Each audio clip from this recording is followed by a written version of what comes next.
Tchad est désormais membre de la MISMA, une structure qui sera très prochainement transformée en mission des Nations Unies. Les chefs d'état-major de la CEDEAO souhaitent augmenter les effectifs des bataillons de 600 à 800 hommes. Ce sont là les principales conclusions issues de leurs travaux qui sont tenus aujourd'hui à Bamako. Importer ou exporter des marchandises sans payer au préalable des droits et taxes, cela est-il possible? En tout cas, une rencontre de haut niveau se tient depuis ce matin sur la question. Élection présidentielle au Kenya, la commission électorale a déclaré Uhuru Kenyatta officiellement élu président avec 50,07% des voix au premier tour, loin devant son grand rival, le chef du gouvernement Raila Odinga. Mais cette victoire soulève déjà un dilemme diplomatique.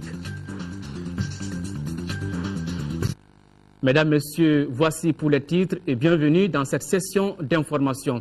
Nous ouvrons ce journal par ce communiqué à l'occasion du déplacement pour Nouakchott en République islamique de Mauritanie et Dakar en République du Sénégal de son Excellence le professeur John Kounda Traoré, président de la République par intérim dans le cadre d'une visite d'amitié de travail. Le protocole de la République invite à l'aéroport international de Bamako-Sénou le dimanche 10 mars 2013 les membres de la délégation présidentielle à 10h, les membres des corps constitués désignés à 10h30. Le décollage de l'avion présidentiel est prévu pour 11h. Le président de l'Assemblée nationale a reçu en audience cet après-midi une délégation de parlementaires tchadiens. Les députés tchadiens étaient venus échanger avec leurs homologues du Mali sur la crise que traverse notre pays. La délégation a réitéré sa disponibilité à soutenir notre pays dans la lutte contre les terroristes et les narcotrafiquants. Écoutons Salah Kezabo, chef de la délégation des parlements tchadiens, à sa sortie d'audience au micro de Moussa Fani. Nous sommes une délégation de chefs de partis politiques de l'opposition qui, à notre initiative, a décidé de venir au Mali pour rencontrer les frères maliens de tous bords, pour leur exprimer une fois encore notre très grande solidarité et leur dire que dans l'épreuve, nous sommes toujours ensemble et que nous le resterons parce que nous savons que cette affaire n'est pas partie pour être gérée et terminée dans des délais rapides.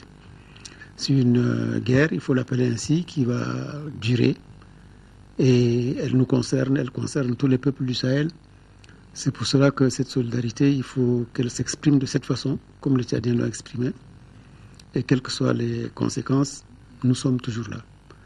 Et nous pensons qu'au-delà de cette simple solidarité entre deux pays, c'est une solidarité régionale et africaine. Et au-delà de tout cela, il faut donc voir que c'est au détour des règlements des problèmes de ce genre que naissent les grandes idées, qu'elles vont être concrétisées pour ce qui nous concerne, à savoir qu'avec l'unité africaine dont on parle depuis longtemps, il y a peut-être une opportunité qu'il faut savoir saisir dans cet événement qui a été créé et imposé au Mali. Nous n'oublions pas que le Mali est l'un des pays africains, sinon le seul, qui, dans sa constitution, prône l'unité africaine. Je vous le disais tout à l'heure dans les titres, les chefs d'état-major de la CEDEAO saluent l'initiative de la transformation de la MISMA en mission des Nations Unies et souhaitent augmenter les effectifs des bataillons de 600 à 800 hommes. Quant au déploiement de la force de la MISMA au Mali, il est estimé à 6 000 sur 7 000 attendus. Aussi, le Tchad est désormais membre de la MISMA. Ce sont là les principales conclusions de la réunion extraordinaire des chefs d'état-major de la CEDEAO qui s'est achevée en début d'après-midi ici même à Bamako. Compte rendu, Soumaïla Berté. Comment adapter leurs objectifs stratégiques aux orientations des chefs d'État de la CEDEAO relatives à la transformation de la MISMA en mission des Nations Unies et la problématique du déploiement de la force de la MISMA au nord du Mali? C'est à cette double équation que les chefs d'État-major de la CEDEAO se devraient de trouver une solution. Et à l'arrivée, les responsables militaires de l'organisation sous-régionale ont dégagé leurs recettes. En ce qui concerne la génération des forces, nous nous sommes réjouis de constater que l'essentiel de nos forces sont actuellement déployées au Mali. En effet, sur un effectif d'un peu plus de 7 000 hommes, nous nous retrouvons avec un peu plus de 6 000 qui sont sur le territoire malien. Concernant la transformation de la MISMA, en une mission des Nations Unies. Nous avons tous salué cette initiative, tant entendu que nous savons que cela donnera une plus grande capacité opérationnelle à nos unités pour exécuter la mission. En même temps, nous savons qu'il y a des contraintes. Il s'agira pour nous de faire passer les effectifs de nos bataillons de 650 à 850. L'élément nouveau de la réunion de Bamako, c'est l'intégration du Tchad à la force internationale de soutien au Mali. Le pays s'agira également au comité des chefs d'état-major de la CEDEAO. Nous avons salué la présence parmi nous du général chef d'état-major général des armées du Tchad qui prenait pour la première fois part à nos travaux. Naturellement, cela répond de la décision d'intégration totale du Tchad à la MISMA.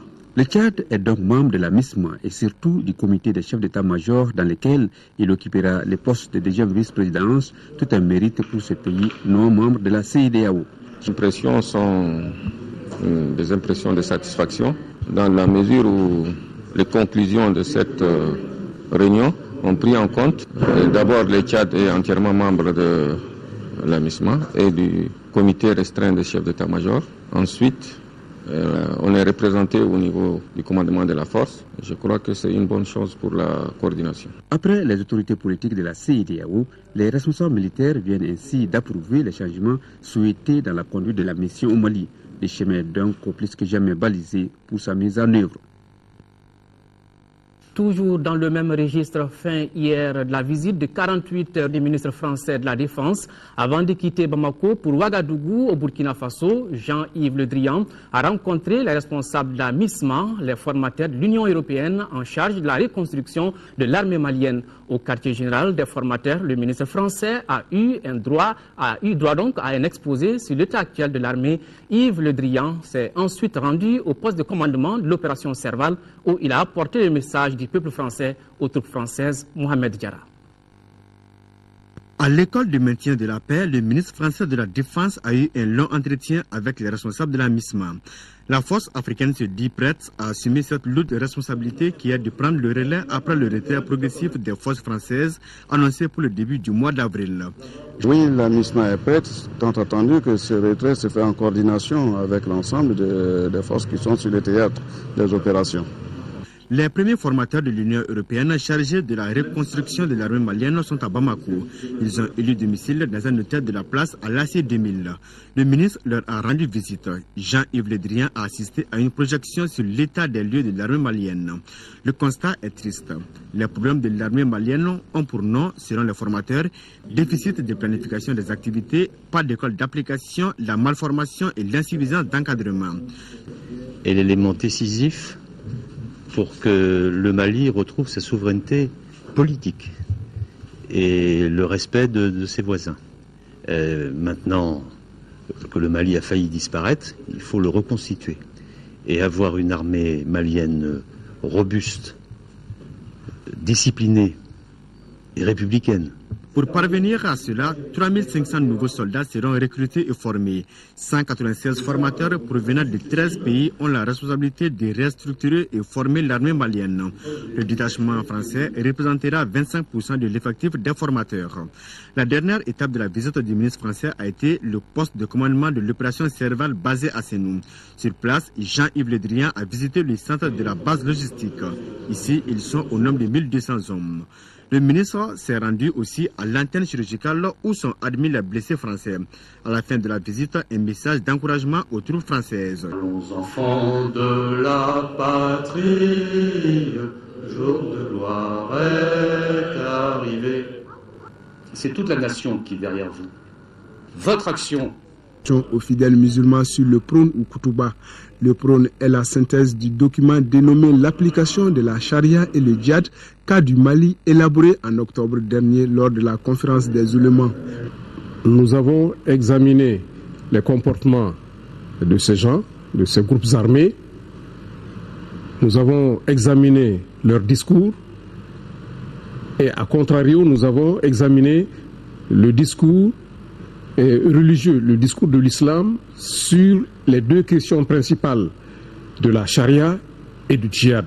Nous avons trouvé que ni le discours ni le comportement de ces groupes armés ne correspondaient au compartiment de la charia ou du djihad. Le prône appelle les fidèles musulmans à l'union et à la cohésion.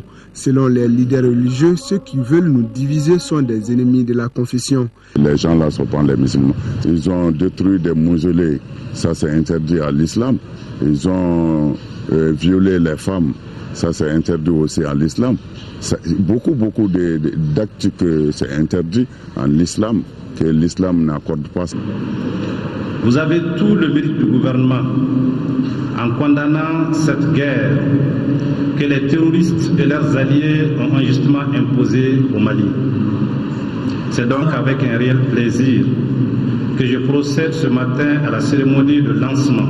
Les leaders religieux ont invité les hommes de presse à ne pas utiliser les appellations islamistes et djihadistes pour désigner les terroristes qui font le contraire de ce qui est recommandé par la religion, à savoir le respect des autres et de leurs biens. Inauguration ce matin à l'ex-base aérienne d'un laboratoire biomédical et d'un centre d'imagerie des armées. Ces infrastructures doivent contribuer à la prise en charge sanitaire de nos militaires. Reportage Tiemogo Konaté. Deux nouvelles infrastructures sanitaires à l'ex-base aérienne au service des forces de défense et de sécurité. Entièrement financées par le gouvernement du Mali, le laboratoire biomédical et le centre d'imagerie médicale des armées sont dotés d'appareils d'analyse de dernière génération. Pour la hiérarchie militaire, ces infrastructures sont construites à un moment crucial quand on sait que nos forces de défense mènent un combat sans merci contre les groupes armés dans le nord du Mali. Il n'y a d'armée que de personnel bien portant. Il n'y a de bonne santé que lorsque l'état réel des hommes est suffisamment maîtrisé. Ces infrastructures, justement, aident à pouvoir détecter à temps opportun l'état physique de l'ensemble du personnel des forces armées et donc à prendre des dispositions afin de pouvoir, si vous voulez, prévenir les maladies. Le laboratoire biomédical est baptisé Caporal Amadou Touré, un de nos anciens soldats tombés dans la guerre en 1985. Le choix de cet homme n'est pas fortuit. C'est la même année que le caporal se porta volontaire pour aller au front.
en les plaçant dans les meilleures conditions vis-à-vis de leurs concurrents. Et du coup, relancer l'économie nationale, une économie en berne suite à la crise institutionnelle et sécuritaire qui secoue le pays. Hors de nos frontières au Kenya, la commission électorale a déclaré Uhuru Kenyatta officiellement élu président avec 50,07% des voix au premier tour, loin devant son grand rival, le chef de gouvernement Raila Odinga. Le scrutin a largement mobilisé l'électorat, 86% de participation, un véritable record. Les partisans d'Uhuru Kenyatta avaient commencé à fêter la victoire dès l'annonce des résultats provisoires. Du côté de Raila Odinga, qui annonce qu'il contestera en justice sa défaite, on appelle au calme, mais la victoire de Uhuru Kenyatta soulève déjà un dilemme diplomatique. Après des jours d'attente, la nouvelle est enfin tombée samedi midi. Uhuru Kenyatta, 51 ans, est le nouveau président du Kenya. Uhuru Kenyatta a recueilli 6 133 433 voix. Il a donc gagné l'élection avec 50,07% des voix. Une victoire au premier tour qui arrache de peu tout espoir à son principal rival, Raila Odinga. Le candidat malheureux à la présidentielle pour la 3e fois a annoncé qu'il respectait les résultats de l'IEBC, la commission électorale, mais qu'il allait les contester. Nous allons contester devant la Cour les résultats que l'IEBC a annoncés il y a quelques heures. Nous sommes sûrs que la Cour va tout faire pour restaurer la confiance en la loi des Kenyans. Toute manifestation de violence aujourd'hui causerait la défaite de tout le Kenya. Avec cette victoire, Uhuru Kenyatta gagne un pari. Devenir président 50 ans après son père, Jomo Kenyatta, premier président du Kenya indépendant en 1964. Et pourtant, celui dont le nom signifie liberté en swahili partait avec un handicap de taille, son inculpation par la Cour pénale internationale pour les violences post-électorales de 2007. De cet handicap, il fera une force pendant la campagne, promettant de ne pas s'opposer à la justice. Nous avons un procès en Europe, c'est vrai. Mais Dieu nous a ouvert le chemin et finalement, ce sont les Kenyans qui choisiront leur leader. À partir de juillet, le leader devra jongler entre son procès à la haie et son mandat de président. Ce pari n'était pas le sien, mais Uhuru Kenyatta l'a gagné. Il est le premier homme politique vainqueur d'une élection présidentielle alors qu'il est inculpé pour crimes contre l'humanité. Le mécanisme africain d'évaluation par les MAEP célèbre ce samedi 9 mars 2013 son 10e anniversaire. Créé par les États membres de l'Union africaine, le MAEP est un instrument d'évaluation qui examine la gouvernance sur le continent africain. À l'occasion de cette journée, nous vous proposons un extrait du message du ministre des Maliens de l'extérieur et de l'intégration africaine. Il s'agit du ministre Demba Traoré, des propos recueillis par Fademba Keïta. Chers compatriotes, il y a de cela 10 ans, le 9 mars 2003, les États membres de l'Union africaine ont convenu d'accord parti de la création du mécanisme africain d'évaluation par les pairs, communément appelé le MAEP. Aujourd'hui, 9 mars 2013, baptisé Journée du MAEP, nous commémorons ainsi le 10e anniversaire du mécanisme. Cette commémoration est placée sous le thème « Le MAEP au service des populations d'Afrique ». Chers compatriotes, il convient de vous rappeler que le mécanisme africain d'évaluation par les pairs est un instrument d'évaluation qui examine la gouvernance sur le continent africain afin d'identifier les forces et les défis dans les 4 domaines thématiques que sont la gouvernance démocratique et politique, la gouvernance et la gestion économique, la gouvernance des entreprises et le développement socio-économique. À ce jour, 33 pays sur les 54 membres de l'Union africaine ont volontairement adhéré au MAEP. 17, dont le Mali, ont achevé avec succès leur auto-évaluation et font l'objet d'examens par les pairs.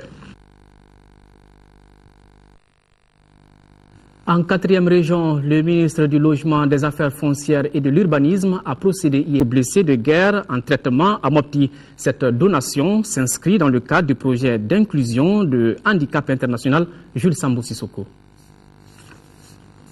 Ces équipements d'aide à la mobilité sont destinés aux personnes handicapées de Mopti, aux déplacés des régions du Nord et aux blessés du conflit dans le septentrion malien, sous traitement à l'hôpital Somino-Dolo de Mopti.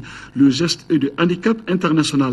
Cette action marque encore une fois la volonté de Handicap International d'accompagner les personnes handicapées dans toutes les circonstances. En effet, l'accessibilité physique est un droit pour tous et un vecteur de développement humain. C'est dans le cadre de son projet d'inclusion que Handicap International a prévu de doter les personnes handicapées déplacées du Nord et celles de la région de Mopti en aide technique à la mobilité. Cette cérémonie donc qui nous réunit aujourd'hui est la concrétisation de cet engagement. Cet appui direct va contribuer à améliorer la mobilité, donc les conditions de vie des heureux bénéficiaires et promouvoir le respect de leur dignité ainsi que leurs droits fondamentaux. C'est pourquoi cette donation humanitaire a été saluée par tous les intervenants à sa juste valeur.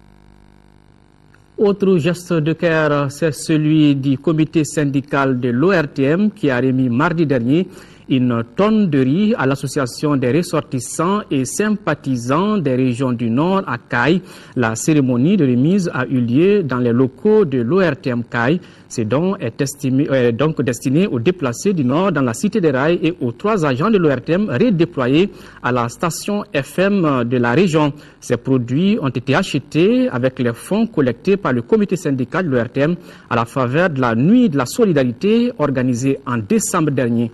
Le représentant du président de l'association des ressortissants du Nord, Ibrahim Maïga, et la présidente des femmes du Nord à Caille, Mme Djombana Oumoussissé, ont remercié le comité syndical et tous les travailleurs de l'ORTM pour ce geste modeste mais symbolique. Voilà. 7 mars 2006, 7 mars 2013, il y a 7 ans, disparaissait le célèbre musicien Ali Farka Touré. Compte tenu du contexte actuel du pays, la Fondation a décidé cette année de surseoir aux différentes manifestations organisées habituellement pour commémorer l'illustre disparu, notamment le Festival international Ali Farka Touré. Pour commémorer donc ce 7e anniversaire de sa disparition, la Fondation qui lui est dédiée a organisé un point de presse en son siège à l'ACI 2000 en hommage au triple Grammy à ses proches.